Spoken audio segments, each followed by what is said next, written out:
ಮಾಂಬಿಕಾ ದೇವಿಯ ಹಿತನುಡಿಗಳು ಮತ್ತು ಅವರ ಪ್ರವಚನಗಳನ್ನು ನಮ್ಮ ಕಲ್ಲಯ್ಯಜ್ಜರು ಅವರ ಶೈಲಿಯಲ್ಲಿ ಹೇಳ್ತಾರೆ, ಕೇಳಿ ತಿಳಿದುಕೊಳ್ಳಿ. ಶಿವಪ್ರಿಯವಾಗಿರುವಂತ ಬದುಕಾಗಿತ್ತು. ನಮ್ಮ ಬದುಕೆಲ್ಲ ಹಣಪ್ರಿಯವಾಗಿರುವಂತ ಬದುಕು, ಅಧಿಕಾರ ಪ್ರಿಯವಾಗಿರುವಂತ ಬದುಕು, ವ್ಯವಹಾರ ಪ್ರಿಯವಾಗಿರುವಂತ ಬದುಕು. ಇವೆಲ್ಲ ನಮ್ಮ ಬದುಕಾದ್ರೆ ಅವರ ಬದುಕು ಹಣವನ್ನ ಮುಟ್ಟಲಿಲ್ಲ, ಗುಣವನ್ನ ಮುಟ್ಟೋ ಕೆಲಸ ಮಾಡಿದ್ರು, ಮನವನ್ನ ಮುಟ್ಟೋ ಕೆಲಸ ಮಾಡಿದ್ರು, ಧನವನ್ನ ಮುಟ್ಟೋ ಕೆಲಸ ಮಾಡಲಿಲ್ಲ, ಜನವನ್ನ ಮುಟ್ಟೋ ಕೆಲಸ ಮಾಡಿದ್ರು ಹೊರತು ತಮ್ಮ ಬದುಕಿನ ಹೀನ ಗುಣಗಳನ್ನ ಕಳ್ಕೊಳ್ಳೋದಕ್ಕಾಗಿ ಅವರಿಗೆಲ್ಲ ಉಪದೇಶವನ್ನ ಮಾಡಿದರೆ ಹೊರತು ಯಾರ ಬಗ್ಗೆ ಕಿಂಚಿತ್ತು ಕೂಡ ಒಮ್ಮೆನ ಕೂಡ ಜೀವನದಲ್ಲಿ ಕೆಟ್ಟದಾಗಿರುವಂತ ವಿಚಾರಗಳನ್ನ ಹೇಳುವಂತದ್ದಾಗ್ಲಿಲ್ಲ. ಒಳ್ಳೆಯದನ್ನ ಮಾಡು, ಒಳ್ಳೆಯವನಾಗು, ಸದಾ ಲೋಕದೊಳಗ ಉಳ್ಕೊಳ್ಳು ಅನ್ನುವಂತ ಸತ್ಯದ ನುಡಿ ಪಾಲನೆ ಮಾಡಿದ್ದು ಯಾರಾದರೂ ಇದ್ರೆ ಶ್ರೇಷ್ಠವಾಗಿರುವಂತ ಇಟಗಿಯ ಭೀಮಾಂಬಿಕಾ ತಾಯಿ. ಜೀವನದಲ್ಲಿ ನಾವೆಲ್ಲ ದೇವ್ರನ್ನ ಹುಡುಕಾಡೋದಕ್ಕೆ ಎಲ್ಲೆಲ್ಲೇ ಹೋದ್ರೆ ಆ ತಾಯಿ ಎಲ್ಲಿ ಹುಡುಕಿದ್ಲು ಅಂತಂದ್ರೆ ಇನ್ನೊಬ್ಬರ ಕಂಬನಿಗಳನ್ನ ಒರೆಸುವಲ್ಲಿ, ಕಷ್ಟದಿಂದ ಬರುವಂತ ಜನಗಳ ಕಂಬನಿಯನ್ನ ಒರೆಸುವಲ್ಲಿ ದೇವರನ್ನ ಕಂಡ್ಲು. ಇನ್ನೊಬ್ಬರ ದುಃಖದಲ್ಲಿ ಪಾಲ್ಗೊಳ್ಳುವಂತ ಕಾರ್ಯವನ್ನ ಮಾಡಿ, ಇನ್ನೊಬ್ಬರ ನೋವಿನೊಳಗ ಪಾಲ್ಗೊಳ್ಳುವಂತ ಕಾರ್ಯವನ್ನ ಮಾಡಿ, ಇನ್ನೊಬ್ಬರ ಬದುಕಿನೊಳಗ ಆಗುವಂತ ತೊಂದರೆ ತಾಪತ್ರಯಗಳನ್ನ ದೂರೀಕರಿಸೋದಕ್ಕಾಗಿ ಆ ತಾಯಿ ಮಾಡಿರುವಂತ ಕೆಲಸ ಎಲ್ಲರಲ್ಲಿ ಕೂಡ ದೇವವನ್ನ ಕಾಣುವಂತ, ದೇವತ್ವವನ್ನ ಕಾಣುವಂತ ಕೆಲಸವನ್ನ ಮಾಡಿದ್ರು. ಆ ತಾಯಿ ಬಸವಣ್ಣವರ ನುಡಿಯಂತ ತನ್ನ ಜೀವನವನ್ನ ಹಸನು ಮಾಡಿಕೊಂಡ್ರು. ಹೇಗೆ ಅಂದ್ರೆ ಬಸವಣ್ಣವ್ರು ಹೇಳ್ತಾರೆ, ಕೂಡಲ ಸಂಗಮ ದೇವರ ಒಲಿಸ ಬಂದ ಪ್ರಸಾದ ಕಾಯವ ಕೆಡಿಸಲಾಗ. ಎಂತ ಅದ್ಭುತವಾಗಿರುವಂತ ಇದು ಮಾತು ಅಂದ್ರೆ, ಕೂಡಲ ಸಂಗಮ ದೇವರ ನೊಲಿಸ ಬಂದ ಪ್ರಸಾದ ಕಾಯ ಅಂದ್ರು. ಈ ದೇಹ ಭಗವಂತನನ್ನ ಒಲಿಸಿಕೊಳ್ಳೋದಕ್ಕಾಗಿ ಬಂದಿರುವಂತ ಪ್ರಸಾದ ಕಾಯ ಅಂತ ಕರೆದ್ರು ಇದಕ್ಕ.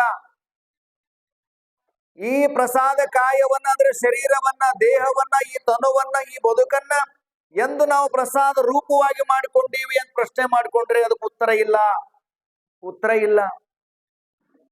ಅವರು ಪ್ರಸಾದ ಕಾಯ ಅಂದುಕೊಂಡ್ರು, ಭಗವಂತ ಕೊಟ್ಟ ಪ್ರಸಾದ ಅಂತ ಅನ್ಕೊಂಡ್ರು. ಆ ಪ್ರಸಾದ ಕಾಯವನ್ನ ಕೆಡಿಸಲಾಗದು. ಅದಕ್ಕೆ ಹೇಳ್ತಾರೆ, ಶರೀರ ಮಾಧ್ಯಮ ಖಲು ಧರ್ಮ ಸಾಧನಂ.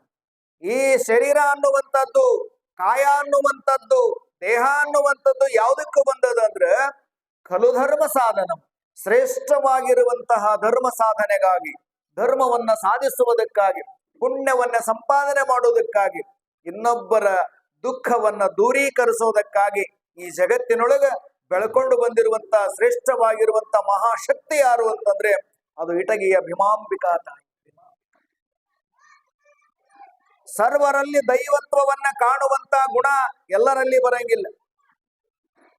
ಸರ್ವರಲ್ಲಿ ದೈವತ್ವವನ್ನ ಕಾಣುವಂತ ಗುಣ ನಮ್ಮಲ್ಲಿ ಬರಂಗಿಲ್ಲ. ನಾವ್ ಏನ್ ಮಾಡ್ತಾ ಇರ್ತೀವಿ ಅಂತಂದ್ರೆ ದೈವತ್ವದ ಗುಣವನ್ನ ಕಾಣುವಂತ ಭಾವ ನಮಗಿಲ್ಲ.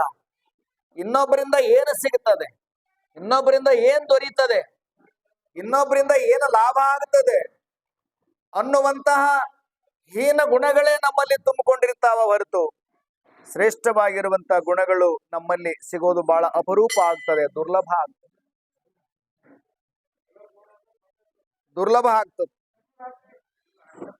ನಮ್ಮ ಬದುಕು ಹೇಗಾಗಿದೆ ಅನ್ನೋದನ್ನ ತಾಯಿ ಹೇಳ್ತಾಳೆ. ಹಗಲು 4 ಜಾವ ಅಸನಕ್ಕೆ ಕುದಿವರು, ಇರುಳು 4 ಜಾವ ವ್ಯಸನಕ್ಕೆ ಕುದಿವರು. ಜನ ಹೇಗಿದಾರಂದ್ರ ಹಗಲು 4 ಜಾವ ಅಸನಕ್ಕೆ ಅಂದ್ರೆ ಊಟಕ್ಕೆ, ಇರುಳು 4 ಜಾವ ವ್ಯಸನಕ್ಕೆ, ರಾತ್ರಿ ಮಲ್ಕೊಂಡ್ರೆ ಚಿಂತಿ, ಮಳಿ ಬಾಳ ಆದ್ರೆ ಚಿಂತಿ, ಮಳಿ ಹೋದ್ರ ಚಿಂತಿ, ಮಳಿ ಬಹಳ ಚಲೋ ಆಗೈತಿ, ಬಹಳ ಚಲೋ ಬೆಳೆದಾವ, ಕೀಡಿ ಬೀಳಾಕತ್ತಿದ್ರು ಮತ್ತೊಂದು ಚಿಂತಿ, ಮುಂಜಾನೆದ್ದು ಎಣ್ಣೆ ಹೊಡ್ಯಕ್ ಹೋಗಕ್ ಆಗಂಗಿಲ್ಲ ಅಂದ್ರೆ ಅದಕ್ಕೊಂದು ಚಿಂತಿ. ವ್ಯಸನ, ಚಿಂತೆಗಳು, ವ್ಯಸನಗಳು ನಮ್ಮ ಬದುಕನ್ನ ಅವಸಾನ ಮಾಡ್ತವೆ. ಮೆಲ್ಕ ಅದನ್ನ ಅವಸಾನ ಮಾಡ್ತವೆ, ಸಣ್ಣ ಮಾಡ್ಕೋತ ಹೋಗ್ತಾವೆ. ಇಂತಹ ವ್ಯರ್ಥವಾಗಿರುವಂತ ಚಿಂತೆಗಳನ್ನ ಮಾಡುವುದನ್ನ ಬಿಟ್ಟು ಶಿವಚಿಂತೆಯನ್ನ ಮಾಡುವಂತ ಬದುಕು ನಮ್ಮದಾಗಬೇಕು. ಶಿವಧ್ಯಾನ ಶಿವಚಿಂತ ಇಲ್ಲದ ಮನುಜರು ಸಗಣಿಯಲ್ಲಿ ಹುಟ್ಟಿದ ಸಾಸಿರ ಹುಳದಂತೆ ಅಂತ. ಶಿವಚಿಂತೆ ಶಿವಧ್ಯಾನವಿಲ್ಲದ ಮನುಜರು ಸಗಣಿಯಲ್ಲಿ ಹುಟ್ಟಿದ ಸಾವಿರ ಹುಳಗಳಂತೆ. ದನ ಕರುಗಳು ಮನೆಗೆ ಬರುವಾಗ ಸಾಯಂಕಾಲ ಸಗಣಿಯನ್ನ ಹಾಕಿರ್ತಾವ ರಸ್ತೆಯಲ್ಲಿ. ಬೆಳಗ್ಗೆ ಎದ್ದು ನೋಡಿದ್ರೆ ತುಂಬಾ ಹುಳಗಳಾಗಿರ್ತವೆ. ಎಷ್ಟೊತ್ತು ಇರ್ತವೆ ಅವು? 1 ತಾಸು 2 ತಾಸು 3 ತಾಸು ಇರ್ತವೆ. ಅದಾದ ಮೇಲೆ ಆ ಹುಳಗಳ ಅಲ್ಲಿ ಹುಟ್ಟಿ ಸತ್ತು ಹೋಗಿ ಬಿಡ್ತಾವ.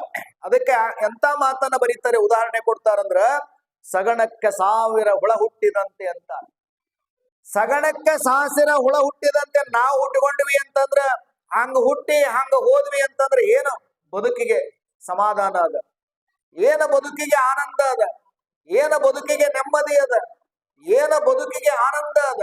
ಏನ ಬದುಕಿಗೆ ಸಿಗಲಿಕ್ಕೆ ಸಾಧ್ಯ ಆಗ? ಅಗಸ ನೀರೊಳಗಿದ್ದು ಬಾಯಾರಿ ಸತ್ತಂತೆ ತಮ್ಮೊಳಗಿನ ಮಹಾಘನವನರಿಯರು. ಅಕ್ಕ ಮಹಾದೇವಿ ಬಹಳ ಸುಂದರವಾಗಿರುವಂತ ಒಂದು ಮಾತನ್ನ ಬರೀತಾಳೆ. ಬಟ್ಟೆ ತೊಳೆಯುವಂತ ಕಾಯಕವನ್ನ ಮಾಡುವಂತಹ ಮಡಿವಾಳರ ಮನುಷ್ಯ ನೀರಾಗ ನಿಂತ್ಕೊಂಡಾನ, ಹೊಳೆಯಾಗದಾನ, ಹಳ್ಳದಾಗದಾನ, ಬಟ್ಟಿ ತೊಳೆಯಕತ್ತಾನ. ಬಟ್ಟೆಗಳನ್ನ ವಾಶ್ ಮಾಡಿ ಮಾಡಿ ಮಾಡಿ ಮಾಡಿ ಆತನಿಗೆ ಬಾಯಾರಿಕೆಯಾಗ್ಯದ. ಬಾಯಾರಿಕೆಯಾಗಿರುವಂತ ಸಂದರ್ಭದಲ್ಲಿ ಮುಂದಕತ್ತ ಹೋಗಿ ನೀರನ್ನ ಸ್ವಲ್ಪ ಕೈಲಿ ಹಿಂಗ ಕೈಯಾಡಿಸಿ ತಂಪಾಗಿರುವಂತ ನೀರನ್ನ ಕುಡಿದು ತನ್ನ ಬಾಯಾರಿಕೆಯನ್ನ ದೂರ ಮಾಡಿಕೊಳ್ಳೋದನ್ನು ಬಿಟ್ಟು ಏನ್ ಮಾಡ್ದ ಅಂದ್ರೆ ಹಾಗೆ ಹಾಗೆ ಹಾಗೆ ನೀರೊಳಗಿದ್ದು ಬಾಯಾರಿ ಸತ್ತಂತೆ. ನೀರಾಗದಾನ, ನೀರು ಕುಡಿಯಕ್ಕಾಗೋಲ್ದು.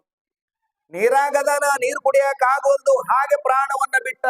ಹಾಗ ಜಗತ್ತಿನೊಳಗೆ ನಾವೆಲ್ಲ ದೇವಸ್ಥಾನದಾಗ ಇರ್ತೀವಿ, ಮಠಗಳಲ್ಲಿ ಇರ್ತೀವಿ, ಮಂದಿರಗಳಲ್ಲಿ ಇರ್ತೀವಿ, ಮಹಾತ್ಮರ ಜೊತೆಗಿರ್ತೀವಿ, ಧರ್ಮ ಕೇಂದ್ರದಲ್ಲಿ ಇರ್ತೀವಿ. ಆದರೆ ಅಲ್ಲಿರುವಂತ ರಸಾನುಭವವನ್ನ, ಶುಭಾನುಭವವನ್ನ, ತತ್ವವನ್ನ, ಜ್ಞಾನವನ್ನ, ನಮ್ಮ ಬದುಕಿಗೆ ಬೇಕಾಗಿರುವಂತ ಮೌಲ್ಯಯುತವಾದ ಮಾತುಗಳನ್ನ ಬದುಕಿನೊಳಗೆ ಅಳವಡಿಸಿಕೊಳ್ಳದೆ ನಾವು ಕೂಡ ಹಾಗೆ ವ್ಯರ್ಥವಾಗಿ ಸತ್ತು ಹೋಗುತ್ತಾ ಇದ್ದೇವೆ ಅಲ್ಲ. ಒಂದು ಸಣ್ಣ ಉದಾಹರಣೆ, ನಮ್ಮೊಳಗಿರುವ ಮಹಾಘನ ನಮ್ಮೊಳಗದ. ಒಳ್ಳೆಯದು ಅದ, ಕೆಟ್ಟದ್ದು ಅದ, ಸತ್ಯ ಅದ, ಅಸತ್ಯ ಅದ, ಧರ್ಮ ಅದ, ಅಧರ್ಮ ಅದ, ಪುಣ್ಯ ಅದ, ಪಾಪ ಅದ, ಜ್ಞಾನ ಅದ, ಅಜ್ಞಾನ ಅದ, ಎಲ್ಲ ಇದೆ, ಎಲ್ಲ ಇದೆ. ಆ ಒಳಗಡೆ ಇರುವಂತದ್ದನ್ನ ಅರಿಲಿಕ್ಕೆ ನಮ್ಮಿಂದ ಆಗ್ತಾ ಇಲ್ಲ. ಅದನ್ನ ಅರಿಕೊಳ್ಳಬೇಕು ಅಂತಂದ್ರೆ ಇಂತಹ ಶ್ರೇಷ್ಠವಾಗಿರುವಂತ ಶಿವಾನುಭವಗಳಲ್ಲಿ ಪಾಲ್ಗೊಳ್ಬೇಕಾಗುತ್ತೆ.